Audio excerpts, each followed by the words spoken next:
Bismillahirrahmanirrahim. Maliki yaumiddin. Ya na'budu wa iyyaka nasta'in. Ihdinas siratal mustaqim. Siratal ladzina an'amta 'alaihim ghairil maghdubi 'alaihim waladdallin. Kok tunggu itu. Nggih dimulai saking khutbatul Husain bin Ali radhiyallahu anhu. Sing ra damel nggih ngrungokno mawon niku lho sing. Dikulo sekali mukadimah bahwa ini kitab Hayatus Sahabat tentang sejarah sahabat. Hasan Husain itu dzurriyyah Nabi lewat jalur Ali. Jadi Hasan Husain itu putrane Sayyidah Fatimah binti Rasulullah sallallahu alaihi wasallam. Kenapa saya milih naskah ini? Mergi ini pas 10 Muharram. Jadi di hari ini Sayyid Husain dibantai kalian pasukannya sinten Yazid. Makanya kalau di Syiah 10 Muharram itu ada upacara penyakitan diri karena mengenang luka derita yang diderita sinten Sayyid Husain. Dan ini yang perlu kalau terangkan zaman Nabi Sugeng. Nabi sebagai tokoh muslim, tokoh mukmin. Ini rumah tenan ya. Ciri utama tokoh mukmin itu iman ambek keputusannya pangeran. Termasuk Nabi untuk informasi saking langit bahwa nanti Sayyid Husain akan mati nopo dibunuh. Tapi Nabi sebagai mukmin sejati tidak ngeluh karena terbunuhnya Husain toh akan melahirkan tonggak kebenaran yang sejati. Kayak mati ini para pejuang, mati ini jenderal-jenderal pejuang sing lahirno kemerdekaan. Mati ini Sayyid Husain jadi simbol siapa saja boleh berani mati demi kebenaran. Paham ya? Nabi tapi juga sering muji Sayyid Hasan, termasuk Syabdul Qadir Jilani, Sayyid Muhammad Alawi itu Al-Hasan. Sayyid Hasan melihat kompromi itu lebih baik ketimbang prahara, ketimbang tragedi. Sehingga era Sayyid Hasan disebut Amul Ijtima, di mana Sayyid Hasan memutuskan pemerintahan diserahkan Muawiyah semua, yang penting umat Islam aman, tidak terjadi konflik, terjadi stabilitas. Sayyid Husain menentang kebijakan kakaknya, dia yang hak harus hak, meskipun harus mati taruhannya. Sehingga dua cucu Nabi menjadi simbol kompromi demi kebaikan umat, yang jadi simbol berani mati demi kebenaran juga. Kamane nak urip ya demi kebenaran, nak mati ya demi apa? Kebenaran. Kados kula ngaten iki. Umpama aku wani urip, mergo kula yakin iso mulang Quran. Umpama aku mati, mergo aku yakin ketemu pangeran luwih apik dibanding ketemu Mustofa, paham? Jadi urip ya perkara demi pangeran, mati ya demi apa? Pangeran. Disebut inna sholati wa nusuki wa mahyaya napa? Wa mamati lillah. Dan itu sudah pas karena yang Sayyid Hasan melambangkan wa hayati demi wa mahyaya demi kebenaran. Sayyid Husain wa mamati demi apa? Kebenaran. Walhasil era Sayyid Hasan pemerintahnya tunggal, yaitu di Muawiyah. Karena haknya Hasan sebagai khalifah. Hasan kan bin Ali, harusnya kan jadi khalifah menggantikan sinten Ali, tapi haknya itu dikasihkan sinten Muawiyah. Haknya Husain diambil oleh Husain. Anaknya Muawiyah Yazid tidak terima, akhirnya Husain dibantai. Nah ini lewat ngaji ini sampai ngerti kenapa Sayyid Husain milih itu, ya, milih metode itu, milih pilihan itu. Kenapa Sayyid Hasan milih amul nabu'is istimewa. Nah ini mengkaji kalau terangkan yang jelas dengan referensi sanad mutasil sampai Sayyid Husain. Kalau piyambak perasaan kula nganti sakniki nggih.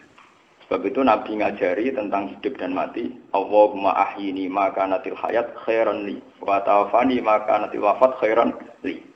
Ya Allah, saya hidupkan kalau hidup itu lebih baik bagi saya. Dan saya matikan kalau mati itu lebih baik bagi saya. Ora oleh wong nentokno nganggo ikhtiare dhewe ora oleh. Ya Kanjeng Nabi pinter, nak darani urip gampang. Dadi Kanjeng Nabi nak ndonga ngoten. Ya Allah, hidupkan saya selagi hidup masih baik bagi saya. Dan matikan selagi mati lebih baik bagi saya. Kenapa Nabi Cala berdoa begitu? Ya, kadang dalam banyak hal memang hidup itu lebih baik. Kadang dalam banyak hal ya mati itu lebih baik. Makanya sebagian donga luwih diplomatis, luwih nopo. Bisa diterima secara optimistik, tapi tidak mengurangi tawakal. Ini pun Nabi nanti mari donga malih. Allahumma ij'alil hayata ziyadatan li fi kulli khairin. Eling-eling. Allahumma ij'alil hayata ziyadatan li fi kulli khairin wal mauta rohatan li min kulli syarrin. Wal mauta rohatan li min kulli syarrin. Ya Allah, jadikan hidup saya itu sebagai bekal menambah kebaikan. Kalau saya mati, anggap saja akhir dari segala kejelekan. Mulane kula bolak-balik matur, nek ana mayit dilepas mesti apik. Mbok bajingan ana penjahat mesti apik. Kok penjahat apik nang mati, berarti rohatan di mingkuli syarri. Berarti itu terakhir kejahatan. Mulane kira ora protes. Sauri-uri zina maling kok saiki dilem apik, tetep apik matine. Menang bar kejahatan. Paham? Iku Nabi dhisik ngajarkan memang begitu.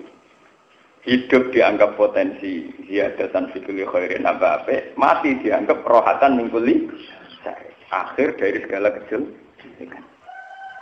Akhirnya apa yang terjadi? Wong ambek Allah kusnudon tok. Jadi kok Mustofa paling urip ya. Gusti kula isih urip berarti iso ngamal apik. Engko nek mati tok. Gusti, mati kula kiai kadang salah. Lah mati kula anggap mawon ngakhiri kesalahan niku, paham?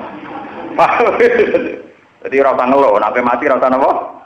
Kan ya nek mati ya Allah, kula urip kangge saya sakniki mati. Anggap mawon potensi kejahatan kula berakhir di sini. Ini wal mauta rohatan li min kulli syarrin, dan kematian adalah akhir dari segala keburukan. Ya sudah. Misalnya kita jadi bapak anak urip sukses rumah tangga. Lah anak mati nak nol luwih apik kanggo anak. Itu udah kurang. Mengenai itu kan orang itu harus ono rasionalis tapi tetap tauhid. Lah Said Hasan Husain itu melambangkan itu semua. Hasan milih kompromi demi kestabilan umat Islam.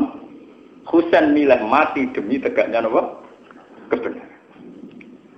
Ini ingin mengke kula waca terakhir pidato Said Husain ketika beliau memutuskan revolusi melawan Yazid. Nggih, dadi niki kula waca teks pidato Said Husain ketika beliau revolusi mutusno melawan sinten? Yazid. Padahal itu taruhannya nyawa, taruhannya napa? Nyawa. Taruhannya nyawa. Mengke nggih kula waca teks pidato Said Hasan. Kenapa dia kompromi dengan kebatilan? Yazid Muawiyah itu kan memerintah secara batil karena ilegal lewat revolusi mudita Sayyidina Ali. Tapi masih ilegal lah nak dilawan tetap jadi berdarah-darah. Nah, lewat perhitungan ini Said Hasan milih kompromi, paham ya? Sebab itu sampean lewat ngaji ini akan tahu kan apa yang milih kompromi ini monggo. Ya lanjutkan berarti pasti.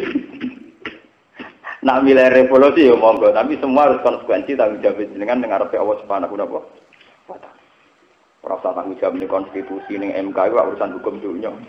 Tanggung jawab dengan sane Allah Subhanahu wa taala. Ini kula waca kenapa Said Husain milih melawan yang berakibat beliau dibantai secara menggenaskan. Nah, Said Hasan milih kompromi karena takut berdarah-darah bagi umat Islam. Karena kalau Hasan itu ngelawan, artinya kubu Hasan yang ribuan di belakang Hasan, kubu Muawiyah yang ribuan di belakang Muawiyah. Jadi kalau era Hasan itu menangi Muawiyah, Pak, kuat ya, menangi sinten? Muawiyah. Era Husain pun era sinten ya? Yazid. Jadi gampangannya setelah Rasulullah itu mimpin Abu Bakar, mimpin sedelok ya berakhir tragis. Umar mimpin sukses, mati ini ya tragis dibunuh. Utsman fokus ngurmat Quran, akhirnya gak ngurusi pemerintahan, mati ini dibunuh. Ali mati ini dibunuh.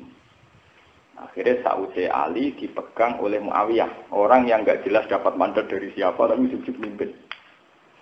Sebab itu kepemimpinannya Muawiyah banyak yang tidak ngakui karena mereka milih mimpin Hasan karena putrane sinten? Sayyidina sinten? Ali. Hasan ngerti gelagat Muawiyah tidak mau kalah nantang perang, yo pek-pekan. Apa pek? Cara Gus Dur ora dadi presiden ra paten. Penting ora ana pasukan berani mati, ora berani hidup iku penting ora hidup, paham. Terus ketika Muawiyah ganti teng Yazid, Yazid itu anak sinten? Muawiyah. Husain melawan, nggih sinten apa? Husain. Ben sampean ngerti bahwa cara melawan mereka itu demi kebenaran, bukan kayak kita demi kekuasaan. Lewat pidato ini nanti sampean ngerti betapa Hasan milih damai ya demi Allah, Husain milih mati juga demi Allah. Orang mati nekat, paham ya? Sing damai ya ora krana golek gelimangin apa harta. Niki pentingnya ilmu. Jadi lewat sanad sing mutasil, problem-problem sing dihadapi para sinten sahabat. Kula waca iki pidatone Said Hasan, Said Husain riyen. Bismillahirrahmanirrahim. Walhasil dari Said Hasan Husain ini sing milih mati. Ayuhan nas ini sing mulai ini sing wonten harokat. Ayuhan nas inna Rasulullah sallallahu alaihi wasallam qala man ra'a sultanan jairon Mustahilan li haramillah, nakisan li ahdillah.